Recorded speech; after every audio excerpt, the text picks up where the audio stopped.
Praise the lord పిల్లలు, అందరూ బాగున్నారా? అందరూ బాగున్నారని అనుకుంటున్నాను పిల్లలు. అయితే మరి ముఖ్యంగా ఈ ప్రోగ్రాన్ని స్టార్ట్ చేసుకునే ముందు ఎవరికి చెప్పుకోవాలి పిల్లలు? దేవునికి చెప్పుకోవాలి. కరెక్ట్గా చెప్పారు పిల్లలు, భలే చెప్పారే. మీకు ఎవరు చెప్పారు? సరే, ఈ ప్రోగ్రాన్ని స్టార్ట్ చేసుకునే ముందు ఆయన దగ్గరికి వెళ్ళాలంటే మూడు ఖచ్చితంగా కండిషన్స్ ఉండాలి కదా. అవేమేంటి చెప్పండి? 1 మోకరించడం, 2 చేతులు జోడించడం, 3 కళ్ళు మూసుకోవడం కదా. భలే చెప్పేస్తున్నారు మీరు. మీకు ఎలా తెలుసు? హోసన్నా సండే స్కూల్కి వెళ్ళడం వల్ల. అరే భలే చెప్పేస్తున్నారా. సరే, ముందు ప్రార్థనతో ఈ యొక్క కార్యక్రమాన్ని ప్రారంభించుకుందాం. పరిశుద్ధుడా, ప్రేమ స్వరూపి, దయగల తండ్రి, ఇంతవరకు కంచెవేసి కాపాడినందుకు మీకే వందనాలయ్యా. అయ్యా, పోయిన వారం జరిగిన ఆ ప్రోగ్రాంలో మీరు తోడుగా ఉన్నారు. అలాగే ఈ యొక్క సండే స్కూల్లో కూడా, ఈ ప్రోగ్రాంలో కూడా మీరు మాకు తోడై ఉండి ఘన విజయాన్ని మీరు దయచేస్తున్నందుకే మీకే వందనాలు చెల్లిస్తూ, ఆది అంతము మీరే అధ్యక్షత వహించమని యేసుక్రీస్తు పరిశుద్ధ నామంలో అడిగి వేడుకుంటున్నాం తండ్రి, ఆమెన్. ఓకే పిల్లలు, మీ అందరి కోసం ఇక్కడున్న పెద్ద పెద్ద పిల్లలు ఉన్నారే, వాళ్ళందరూ కలిసి దేవుని స్తుతించడానికి వచ్చేస్తున్నారు పిల్లలు.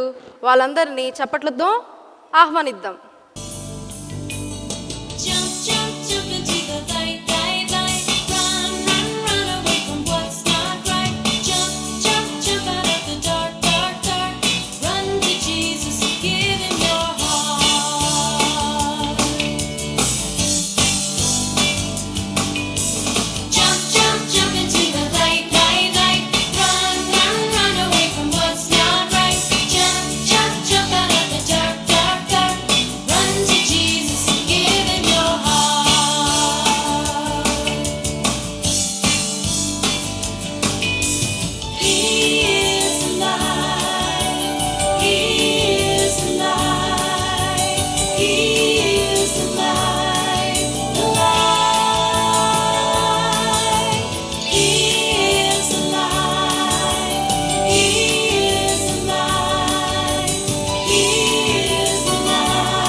క్రీస్తేసుని పిల్లలం, మాలాంటి వారిదే పరలోక రాజ్యం.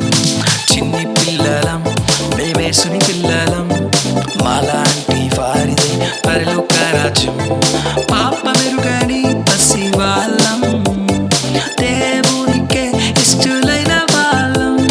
పాప మెరుగని పసి వాళ్ళం, దేవునికే ఇష్టలైన వాళ్ళం. చిన్ని పిల్లలం, క్రీస్తేసుని పిల్లలం, మాలాంటి వారిదే పరలోక రాజ్యం.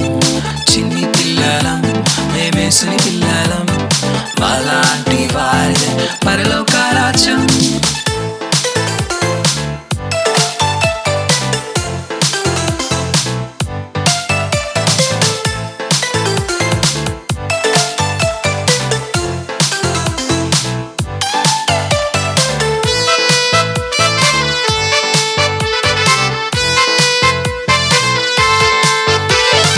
అబ్రహాముని పిల్లలము మేము విశ్వాస పాత్రులము.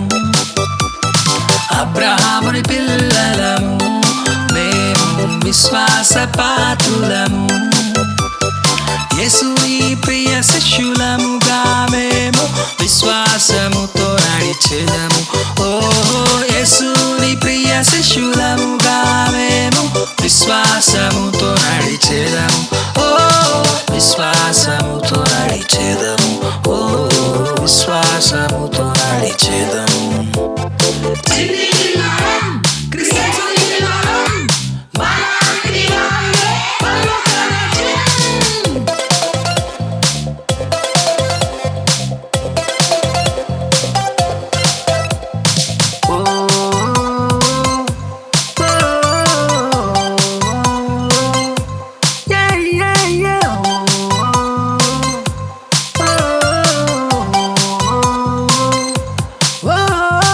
దావీదు పిల్లలము మేము సొలొమోను వారసులం.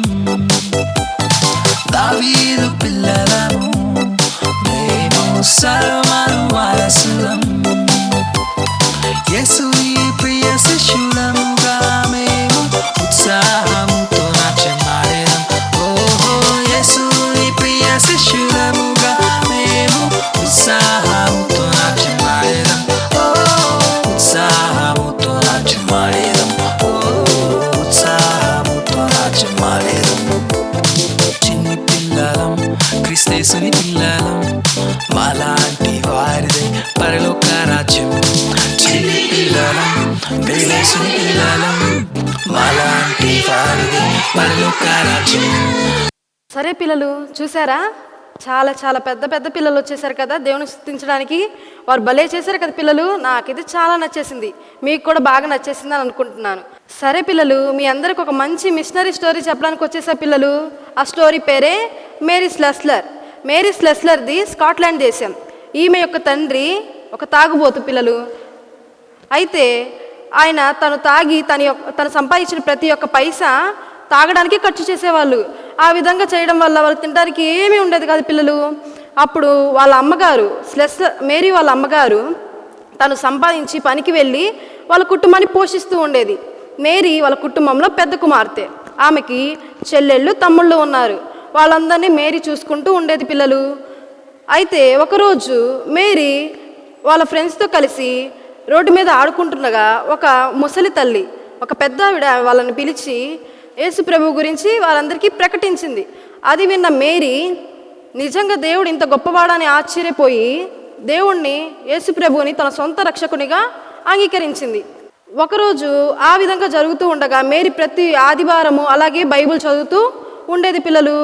మేరీ ఇప్పుడు వయసు 14 సంవత్సరాలు. చూస్తారా పిల్లలు, మేరీ పెద్దదైపోయింది.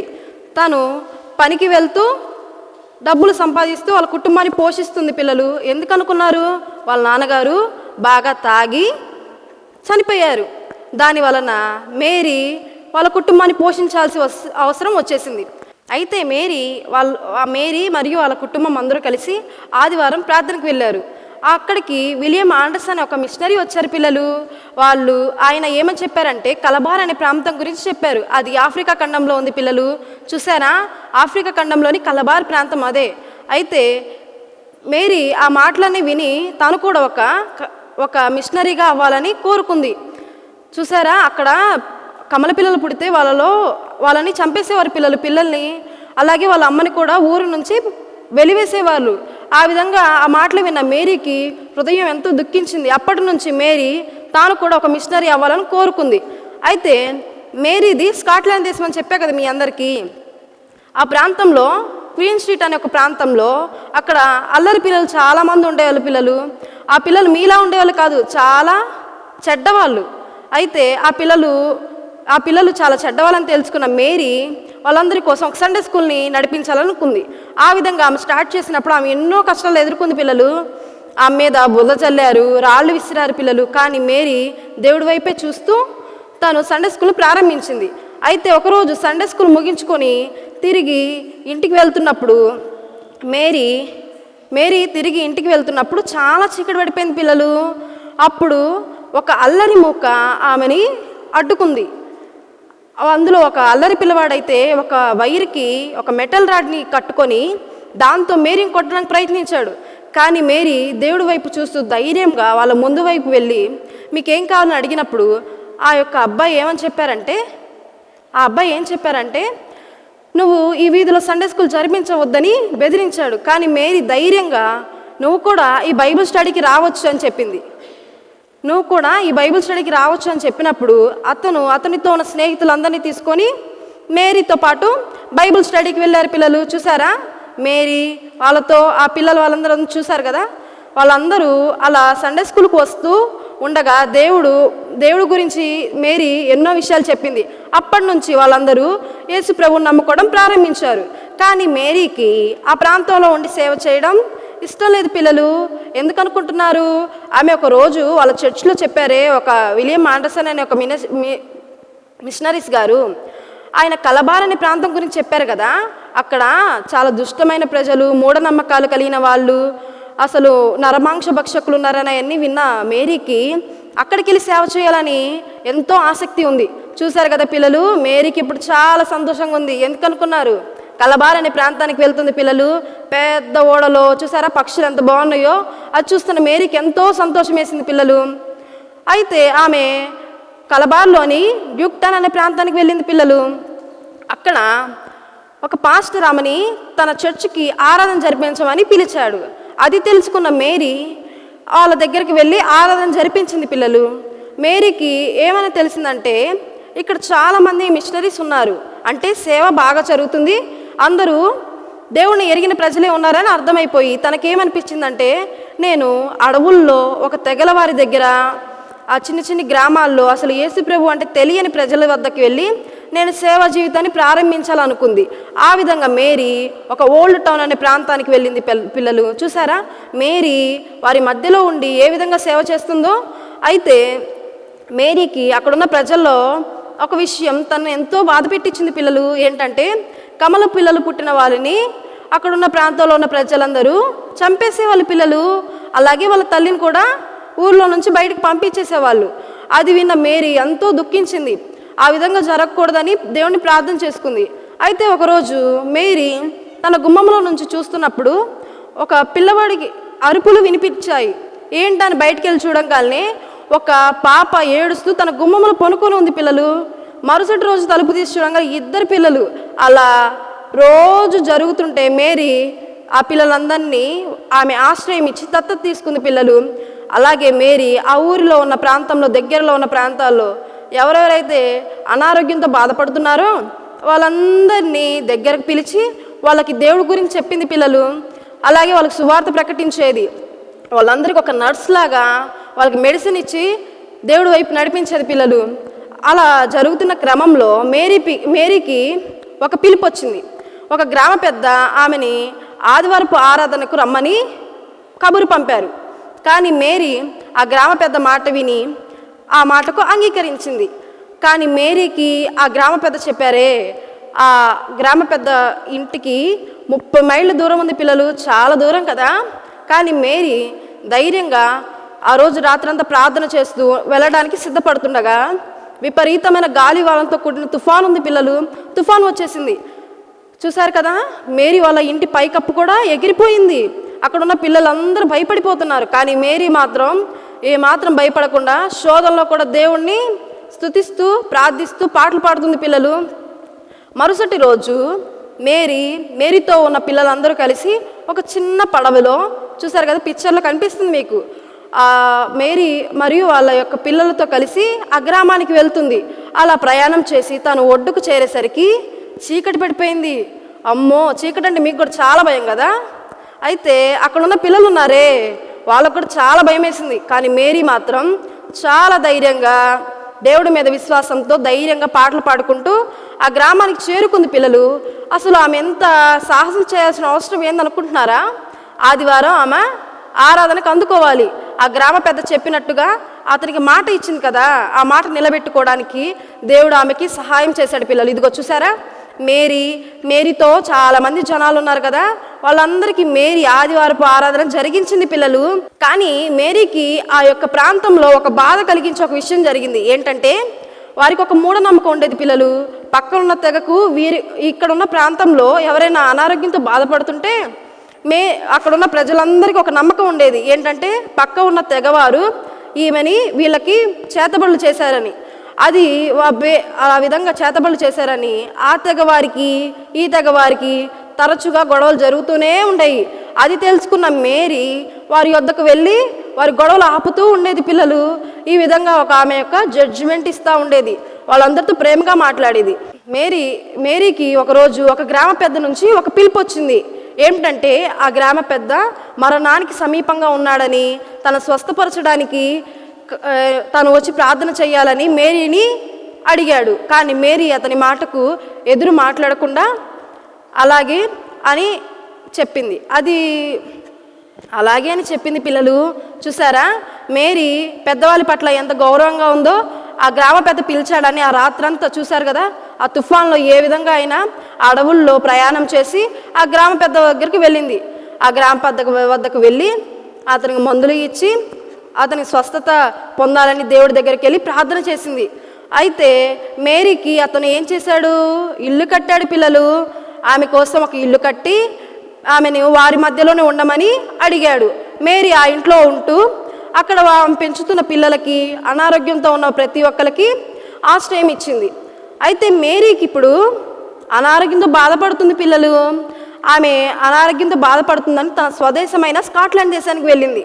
అక్కడ మేరీ అనారోగ్యంతో బాధపడుతున్నా కానీ ఆ ప్రాంతంలో ఉన్న చర్చెస్ ఉంటాయి కదా, ఆ చర్చెస్ దగ్గరికి వెళ్ళి కలబార్ అనే ప్రాంతంలో దేవుడు చేసిన గొప్ప కార్యాలు, తాను ఎదుర్కొన్న సమస్యలు ప్రతి ఒక్కటి వాళ్ళ సంఘంలో ఉన్న ప్రజలందరికీ చెప్పింది. పిల్లలు అది గుర్తించిన బ్రిటిష్ ప్రభుత్వం ఆమెను ఒక గొప్ప అధికారిగా, ఆమె చేసిన సేవా కార్యాలను అప్రిషియేట్ చేస్తూ అభినందిస్తూ ఆమెని ఒక గవర్నమెంట్ ఎంప్లాయీగా, ఒక ప్రభుత్వ అధికారిగా ఆమెను మళ్ళీ కలబార్ ప్రాంతానికి వెళ్ళమని కోరారు. వారి కోరిక మేరకు మేరీ ఇప్పుడు కలబార్ ప్రాంతానికి వెళ్ళింది. పిల్లలు చూశారు కదా, మేరీ ఆ యొక్క రెండు తెగల మధ్య గొడవ జరుగుతుంటే వారితో ప్రేమగా సంతోషంగా న్యాయం తీర్చడానికి వెళ్ళింది. పిల్లలు వాళ్ళు గొడవ ఆపివేశారు. చూశారు కదా పిల్లలు, మేరీ ఒక చైర్లో కూర్చొని ఒక న్యాయాధిపతిగా ఒక జడ్జిమెంట్ ఇస్తుంది కదా, ఆ ఇద్దరు ఏ విధంగా గొడవాడుకుంటున్నారో ఆ చుట్టూ ఉన్న ప్రజలందరూ ఆమె తీర్పు కోసం ఎదురు చూస్తున్నారు. ఒకరోజు ఆ ప్రాంతంలో ఉన్న వారందరికీ తీవ్రమైన అనారోగ్యం వచ్చేసింది. పిల్లలు అయితే మేరీ వాళ్ళందరికీ సేవ చేసింది. పిల్లలు సేవ చేసి వాళ్ళందరికీ మంచి ఆరోగ్యం అయ్యేటట్టుగా దేవుడి ఎడల ప్రార్థన చేస్తూ వాళ్ళకి సువార్త కూడా ప్రకటించింది. వాళ్ళందరూ స్వస్థత పొంది మంచి ఆరోగ్యం పొందుకొని దేవుణ్ణి గణపరచడం మొదలుపెట్టారు. చూసారా పిల్లలు, మేరీ ఇప్పుడు వృద్ధురాలైపోయింది. పిల్లలు కానీ ఆమె మాత్రం తాను చేసిన పనులు మాత్రం ఏ మాత్రము అశ్రద్ధ చూపకుండా, తను ఎవరి మీద ఆధారపడకుండా తాను మాత్రమే స్వయంగా చేసుకుంది. కానీ మేరీకి ఒక కోరుకుండేది. పిల్లలు ఏంటనుకున్నారు, ఎరోజ్ అని ఒక తెగ ఉండేది. ఆ తెగకు వారికి మనుషులు ఎవరైనా వారికి నచ్చకపోతే అవసరమైతే చంపేస్తారు కూడా. అది తెలుసుకున్న మేరీ వారి వద్దకు వెళ్ళి సేవ చేయలేకపోయింది. అయితే మేరీ బ్రిటిష్ ప్రభుత్వం ఉన్న వారి సైనికులను వారి యొక్క సహాయం కోరింది. వారి వద్దకు వెళ్ళి వారి దగ్గర ఉన్న ఆయుధాలన్నీ స్వాధీనపరుచుకున్నారు. అప్పటి నుంచి మేరీ ఎరోజ్ అనే తెగవారి దగ్గరికి వెళ్ళి సేవ చేయడం మొదలుపెట్టింది. మేరీ ఆ విధంగా ఎరోజ్ తెగ ప్రజల దగ్గరికి సేవ చేయడానికి పడవలో వెళ్తున్నప్పుడు ఎన్నో సాతాను క్రియలు అడ్డగించినా చూశారు కదా, ఆమె ఒక పడవలో ప్రయాణం చేస్తుంది. అయితే అక్కడున్న ప్రజలు, అక్కడున్న పిల్లలు చూసారు ఎంత భయపడిపోతున్నారో. కానీ మేరీ మాత్రం ధైర్యంగా ఆ నీటి గుర్రాన్ని చంపడానికి కూడా వెనుకాడలేదు పిల్లలు. ఇలా మేరీ ఇప్పుడు చూసారో చాలా పెద్దదైపోయింది, తను లెగవలేని స్థితిలో ఉంది పిల్లలు. అయినా ఆమె వీల్ చైర్లో కూర్చొని 2 సంవత్సరాలు ఎరోజ్ అనే తెగవారి మధ్య పరిచర్య చేసింది పిల్లలు. కానీ దేవుడు ఆమెను ఉట్టిగా వదిలేశాడు అనుకున్నారా?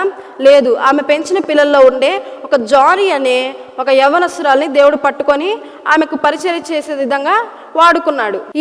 ఇలాగా మేరీ తన సేవా జీవితాన్ని 1915వ సంవత్సరంలో తుది శ్వాస విడిచింది. కానీ ఆమె భౌతికంగా అయితే చనిపోయింది, కానీ ఆమె యొక్క క్రియలు ఇప్పటికి కూడా సజీవంగానే ఉన్నాయి. ఒకప్పుడు కలబార్ అని పిలువబడుతున్న ఆ ప్రాంతమే ఆఫ్రికా ఖండంలోని నైజీరియా దేశము. ఓకే పిల్లలు, చూశారు కదా. అలాగే మీకు ఇప్పుడైతే అక్కడ అనేక చర్చిలు ఉన్నాయి. అక్కడ దేవుడు అంటే తెలియని ప్రజలు ఒక్కరు కూడా లేరు పిల్లలు. మీకు ఒక మంచి ఎగ్జాంపుల్ చెప్పమంటారా? ఏంటంటే, మీకు యేసన్న తాత గురించి తెలుసు కదా పిల్లలు. ఆ తాతయ్య మన కోసం ఇక్కడ హోసనా మినిస్ట్రీస్ అనే ఒక విత్తనాన్ని విత్తాడు పిల్లలు. ఆ విత్తనం ఫలించి ఒక మహా వృక్షంగా అభివృద్ధి పొంది శాఖోపశాఖలుగా విస్తరించింది పిల్లలు. ఆనాడు కలబార్ అనే ప్రాంతంలో మేరీ స్లెస్లర్ ఏ విధంగా అయితే విత్తనం చల్లి ఆ యొక్క ప్రాంతాన్ని ఫలింపచేసిందో, ఇప్పుడు ఈ ప్రాంతంలో కూడా యేసన్న తాత కూడా అలాగే ఒక విత్తనాన్ని చల్లి, ఆయన ఇప్పుడు భౌతికంగా మన దగ్గర లేరు, కానీ ఆయన చేసిన క్రియలు మాత్రం మన ఎడల సజీవంగానే ఉన్నాయి కదా పిల్లలు. మనం కూడా అదే విధంగా మేరీ స్లెస్లర్ లాగా తన యొక్క బాల్యాన్ని, తన యొక్క యవ్వనాన్ని, తన యొక్క నడి వయసును, అలాగే తన యొక్క వృద్ధాప్యాన్ని దేవుడికి ఏ విధంగా అయితే అంకితం ఇచ్చి ఒక మిస్టరీగా మారిందో, మనం కూడా ఆ విధంగా ఒక సేవ అంటే ఏంటనుకున్నారు పిల్లలు? మీకు తెలియని ఒక విషయాన్ని దేవుడి గురించి ఒకరికి చెప్పడమే సేవ. అదే చేసింది మేరీ స్లెస్లర్. బాగుంది కదా పిల్లల స్టోరీ? చాలా బాగుంది కదా. మీరు కూడా అలాగే అవుతారా? ఒక మిషనరీ లాగా తయారవుతారా? సరే, ప్రతి వారం మనం చెప్పుకునే విధంగానే కంటత వాక్యం చెప్పుకుందాం, సరేనా? మీ దగ్గర బైబిల్స్ ఉన్నాయి కదా, అందరూ బైబిల్ ఓపెన్ చేయండి. కీర్తన గ్రంథము 46వ అధ్యాయము 1వ వచనము. దేవుడు మనకు ఆశ్రయమును దుర్గమునై ఉన్నాడు, ఆపత్కాలంలో ఆయన నమ్ముకోదగిన సహాయకుడు. మన మధ్యలో ఉన్న ఒక సండే స్కూల్ స్టూడెంట్ మీ అందరికీ కంటత వాక్యాలు చెప్పడానికి వచ్చేస్తున్నాడు. Praise the Lord. I am Prem Niraj. Now I would like to tell 1 Corinthians 13th chapter in English. Though I speak with the tongues of men and of angels and have not charity, I am become as a sounding brass or a tinkling cymbal. And though I have the gift of prophecy and understand all mysteries and all knowledge, and though I have all faith so that I could remove mountains and have not charity, I am nothing. And though I bestow all my goods to feed the poor, and though I give my body to be burned, and have not charity, it profiteth me nothing. Charity suffereth long, and is kind. Charity envieth not.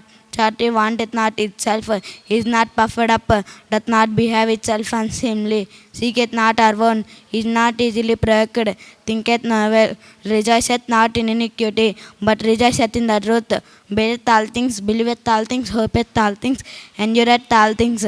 Charity never faileth. But whether there be prophecies, they shall fail. Whether there be tongues, they shall cease. Whether there be knowledge, it shall vanish away. For we know in part, and we prophesy in part. But when that which is perfect is come, then that which is in part shall be done away. When I was a child, I spoke as a child, I understood as a child, I thought as a child. But when I became a man, I put away childish things. For now we see through a glass darkly, but then face to face. Now I know in part, but then shall I know even as also am known. And now abideth faith, hope, love. But these three, but the greatest of these is love. In Telugu, మనుషుల భాషలతోనూ దేవదూతల భాషలతోనూ నేను మాట్లాడినను, ప్రేమ లేనివాడనైతే మ్రోగెడు, కంచున గనగనలాడు తాళమునందును. ప్రవచించు కృపావర్మ కలిగి మర్మములన్నయు జ్ఞానమంతయు ఎరిగిన వాడనైనను, కొండలను పెకలింపగల పరిపూర్ణ విశ్వాసము గలవాడనైనను, ప్రేమ లేనివాడనైతే నేను వ్యర్థుడను.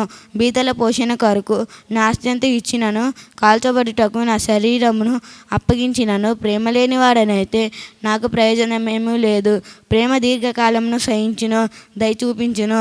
ప్రేమ మత్సరపడదు, ప్రేమ డమ్మముగా ప్రవర్తించదు, అదుపొంగదు, అమర్యాదగా నడవదు, స్వప్రయోజనమును విచారించుకొనదు, త్వరగా కోపపడదు, అపకారమును మనసులో ఉంచుకొనదు, దుర్నీతి విషయమై సంతోషపడక సత్యమునందు సంతోషించును, అన్నిటికీ తాలుకొనును, అన్నిటినీ నమ్మును, అన్నిటినీ నిరీక్షించును, అన్నిటినీ ఓర్చును. ప్రేమ శాశ్వత కాలముండును, ప్రవచనములైనను నిరర్ధకములగును, భాషలైనను నిలిచిపోవును, జ్ఞానమైనను నిరర్ధకమగును. మనం కొంత మటుకు ఎరుగుదము, కొంత మటుకు ప్రవచించుచున్నాము కానీ పూర్ణమైనది వచ్చినప్పుడు పూర్ణము కానిదే నిరర్ధకమగును. నేను పిల్లవాడనే ఉన్నప్పుడు పిల్లవాని వలె మాట్లాడి తిని, పిల్లవాని వలె తలంచి తిని, పిల్లవాని వలె యోచించి తిని. ఇప్పుడు పెద్దవాడనే పిల్లవాని చేష్టలు మానివేసి తిని, ఇప్పుడు అద్దంలో చూచినట్టు సూచనగా చూచుచున్నాము, అప్పుడు ముఖాముఖిగా చూతుము. ఇప్పుడు కొంత మటుకే ఎరిగి ఉన్నాను, అప్పుడు నేను పూర్తిగా ఎరగబడిన ప్రకారము పూర్తిగా ఎరుగుదును. కాగా విశ్వాసము, నిరీక్షణ, ప్రేమ ఈ మూడును నిల్చును. వీటిలో శ్రేష్టమైనది ప్రేమే. Thank you. చూసారా పిల్లలు, అన్నయ్య భలే చెప్పేశారు కదా కంఠత వాక్యాలు. మీరు కూడా అలాగే బాగా నేర్చుకోవాలి. ఇప్పటి వరకు దేవుడు ఈ సండే స్కూల్ కార్యక్రమాన్ని బాగా జరిపినందుకు మన మధ్యలో ఉన్న ఒక చిన్న పిల్లవాడు ప్రార్థనతో ముగిస్తాడు. యేసయ్యా మీకు వందనాలు. మేము నీ ప్రియమైన చిన్న బిడ్డలం. మా సండే స్కూల్ పిల్లల్ని ఆశీర్వదించండి. మా సండే స్కూల్ టీచర్స్ని ఆశీర్వదించండి.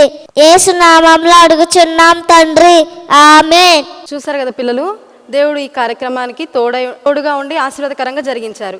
అలాగే నెక్స్ట్ వీక్ ఇంకొక ప్రోగ్రామ్తో మీ ముందుకు వచ్చేస్తాం. అప్పటి వరకు బాయ్ పిల్లలు.